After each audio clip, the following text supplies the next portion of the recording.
Hey you guys, welcome to Low Carb Zero Sugar Henry. Now today I'm going to talk to you about different types of foods. Now, a while back I did share with you guys that I had a health scare, and it was pretty extensive. But after talking to my doctor, and he has a licensed nutritionist in his office, we concluded that it would be good for me to reduce carbs and cut out sugar. Now, you guys, we are all on diets. Everybody's on a diet, whether you have a bad diet or, eating junk food or anything from fast food or just eating all vegetables. We're feeding our body. That's what a diet is. You're feeding your body. It has nothing to do with weight loss or anything like that. But I do want to talk to you about vegans. Okay, so one of the misconceptions about vegans is they are 100% healthy. I know people that are obese that are vegans. And the reason why is because they can still eat sugar, carbs, fats, of different, obviously plant-based fats, fried foods and things like that. So that can happen. And even a skinny vegan, okay, can still have high cholesterol, blood pressure issues. So you don't want to necessarily look at somebody as a vegan. They're getting less protein in their diet. It's very difficult to do that. There's a lot of processed foods, such as the Impossible Burger. A lot of vegans like that, because of the fact is it's 100% plant-based. But it's not super healthy because it's processed. Now, speaking of bad diets, if you're on a journey like I am to improve your health, I'm going to show you guys some of the things you shouldn't necessarily eat, okay, or eat all the time. Because these type of things are hidden sugars, hidden carbs that you really just may have not known. There's not enough education out there. So I've done a lot of background research on this. So I really want to help you guys go along with me. Helps me with my journey. I'd love to help you with your journey.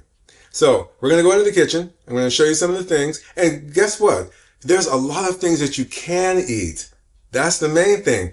A lot of people feel if you're going to be, cutting out sugar, reducing carbs, that it's very restrictive all of a sudden. It's not. Your diet would not be restrictive. You can enjoy food still. But there's a few little things that, they're hidden gems that are really not necessarily your best friend. So let's go in the kitchen right now and I'm going to show you.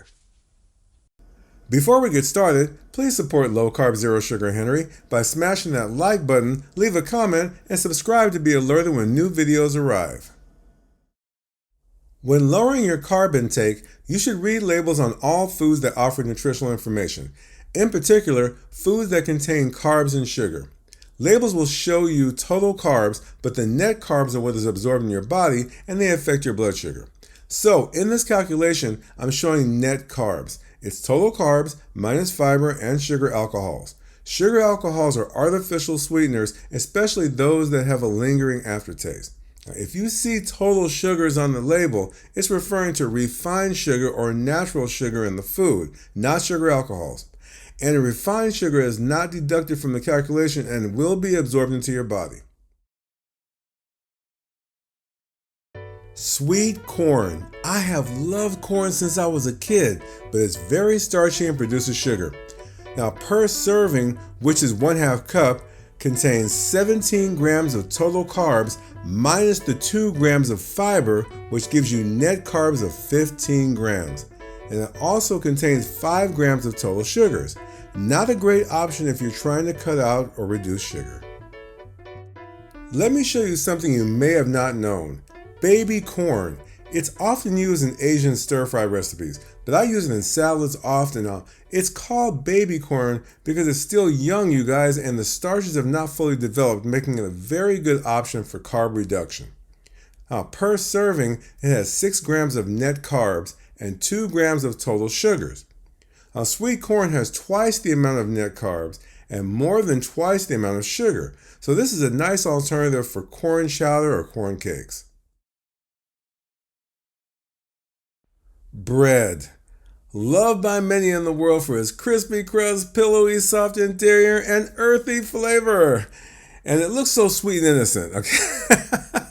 Now this one large bagel, you guys, contains 44 grams of net carbs and 5 grams of total sugars. Very high. I would recommend perhaps a low-carb rice cake with cream cheese for an alternative. Garbanzo beans. Now they are the king of every 3-bean salad on this earth, you guys, right? But they contain carbs, but more on a moderate level. But you should be conscious of how much you consume because even though it is high on fiber and low on sugar, it still contains 15 grams of net carbs for this can. Sweet peas are one of my favorites. Great for salads, soups, and side dishes. But be conscious of the nutrition facts. For a 1/2 cup serving, 7 grams of net carbs is okay, but it also contains 5 grams of total sugars. And that is not ideal if you're cutting out sugar. Okay, cup of noodles, or ramen, or whatever you want to call it. It is one of the most popular to-go lunches by many. Now, one serving is the entire cup, and it contains a whopping 35 grams of net carbs and 2 grams of total sugars. Now, I would not recommend making this part of your meal plan, you guys, because while it fills your stomach, it won't be part of a healthy diet. A cup of noodles looks healthy on the outside, it always has, but not ideal when you're watching your carbs and sugar intake. Cans of fruit drinks like this mango nectar look healthy on the advertising label, but it contains 40 grams of carbs and 40 grams of total sugars. That's crazy. And of course, there's no fiber. Now, this is all kinds of no for me, you guys, so I am recommending to avoid this at all costs. Another fruit drink, apple juice. It's clear with no additives to improve flavor. It's also universally loved, but 1 cup, 8 ounces contains 29 grams of carbs and 28 grams of total sugars. Now, as innocent as apple juice looks, it can really spike your blood sugar and should be avoided on a low-carb, zero-sugar diet.